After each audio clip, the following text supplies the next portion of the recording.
Hello बच्चों, मैं नेहा निगम स्वागत करती हूँ आप सभी का अपने यूट्यूब चैनल नेहा निगम संस्कृत क्लासेस में। तो बच्चों, आज हम लोग पढ़ेंगे कक्षा 9 के विषय हिंदी है, अध्याय 3 है रहीम दास जी का दोहा। रहीम दास जी के दोहे से जो बनने वाले प्रश्न होते हैं, उस प्रश्नों के बारे में आज चर्चा करेंगे। तो चलिए शुरू करते हैं। बहुत से बच्चे ऐसे भी होते हैं जिन्हें प्रश्न तो बुक में दिया रहता है, लेकिन उत्तर वो खोज के अपने शब्दों में नहीं लिख पाते हैं। तो ये वीडियो उनके लिए है। और अगर आपको उस रहीम दास जी का जो दोहा दिया है उसका अर्थ आपको बहुत अच्छे से आ रहा है, तो इन प्रश्नों का उत्तर आप उसी से आसानी से दे सकते हैं। और अगर नहीं भी आ रहा है तो आप मेरा वीडियो देख सकते हैं, उसमें मैंने बहुत अच्छे से समझाया हुआ है और देख के आप उसको समझ सकते हैं। तो चलिए वीडियो शुरू करते हैं। यहाँ पे लिखा हुआ है लघु उत्तरीय प्रश्न। अब लघु उत्तरीय प्रश्न कौन कौन से कितने हैं वो चलिए देख लेते हैं। तो प्रश्न नंबर पहला है क्या दिया है, हमारे नेत्रों से आंसू निकलकर क्या प्रकट करते हैं। तो ये रहीम दास जी का जो दोहा है उसमें एक दोहा दिया हुआ है, उसी से ये लिया गया है। उसमें बहुत अच्छे से बताया गया था, मैंने बहुत अच्छे से समझाया भी है। जिसने वो वीडियो देखा है उसे बहुत अच्छे से समझ में आया होगा और वो इसका उत्तर जो है आसानी से दे सकता है।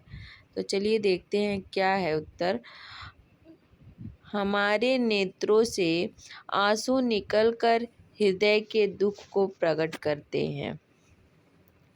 अब चलिए, ये हो गया इसका उत्तर। अब आगे चलते हैं। दूसरा प्रश्न है, रहीम के अनुसार सच्चे एवं झूठे मित्र की क्या पहचान होती है। तो रहीम दास जी ने अपने दोहा में बहुत अच्छे से बताया है कि रहीम जी ने सच्चा मित्र उसे माना है जो विपत्ति के समय साथ देता है, और झूठा मित्र उसे कहा है जो विपत्ति में किनारा काट लेता है, अर्थात दूर चला जाता है। विपत्ति में वह उससे कोई लगाव नहीं रखता है। तीसरा प्रश्न है, जुरे गांठ परिजाय के द्वारा कवि ने प्रेम संबंध की किस विशेषता को बताया है। तो उत्तर है, रहीम जी कहते हैं कि प्रेम के बंधन को कभी नहीं तोड़ना चाहिए। यदि एक बार टूट जाता है तो दोबारा जोड़ने पर उसमें गांठ पड़ जाती है और वह गांठ कभी खत्म नहीं होती है। प्रश्न नंबर चौथा प्रश्न क्या है, रहीम ने किस प्रकृति के मनुष्य से प्रेम और शत्रुता दोनों घातक बनाया है और क्यों।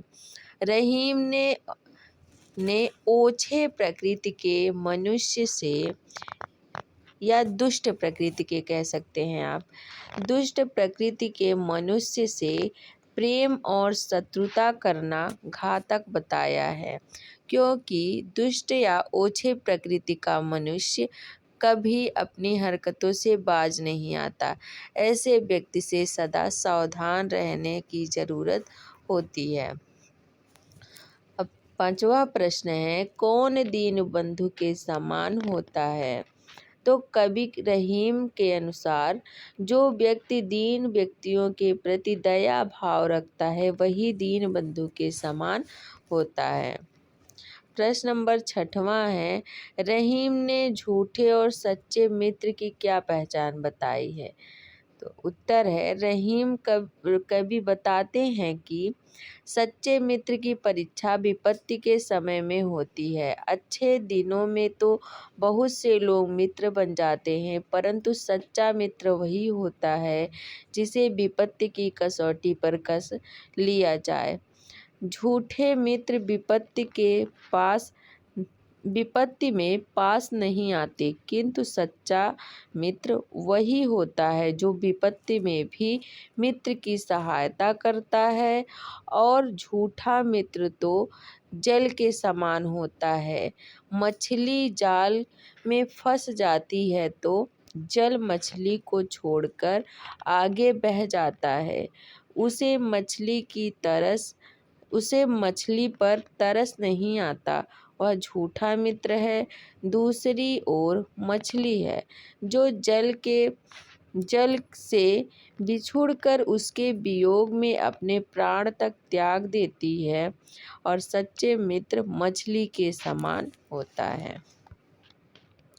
प्रश्न नंबर 7वां है, रहीम किस प्रकार की प्रीति की सराहना करने को कहते हैं? तो उत्तर है, रहीम उस प्रीति की सराहना करने को कहते हैं जो मिलन होने पर और अधिक चमक उठती है। रहीमन प्रीति सराहिए, इस प्रकार का एक दोहा है, आप उस पे देखे होंगे, तो ये उसी से लिए गया है। अब प्रश्न नंबर 8वां है, जल के प्रति मछली के प्रेम की क्या विशेषता है? मछली को जल से इतना प्रेम है कि वह जल से अलग होकर मर जाती है। प्रश्न नंबर 9वां है, टूटे सुजन मनाइए जो टूटे 100 बार का भाव स्पष्ट कीजिए। रहीम जी का कहना है कि यदि सज्जन व्यक्ति रूठ जाए तो उसे बार बार मनाना चाहिए। प्रश्न नंबर 10वां है, कुसंग का किस प्रकृति के लोगों पर प्रभाव नहीं पड़ता? तो कुसंग का उत्तम प्रकृति के लोगों पर प्रभाव नहीं पड़ता है। अब अति लघुत्तरीय प्रश्न है, इसे आप देख सकते हैं। इन्हीं प्रश्नों के आधार पर ये भी बना हुआ है। तो क्या है, नेत्रों से निकला हुआ आंसू क्या प्रकट करता है? ये पहले ही प्रश्न में देखा था हमने। नेत्रों से निकला हुआ आंसू दुख प्रकट करता है।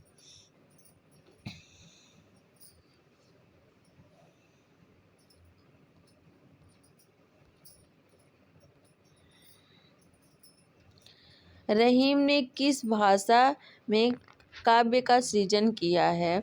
तो रहीम ने ब्रज भाषा में काव्य का सृजन किया है। ये प्रश्न नंबर 2 का उत्तर है। अब प्रश्न नंबर 3, ये थोड़ा सा उल्टा हो गया, तो आप लोग देख सकते हैं, यहाँ पे दिया है। प्रश्न नंबर 3 है, निम्नलिखित में से किस वाक्य के सम्मुख सही का चिन्ह लगाइए? तो यहाँ पे सही का निशान लगाना है, आप ये देख सकते हैं। और प्रश्न नंबर 4 यहाँ पे दिया है, रहीम की 2 रचनाओं के नाम बताइए। तो पहला है रहीम सतसई और श्रृंगार सतसई।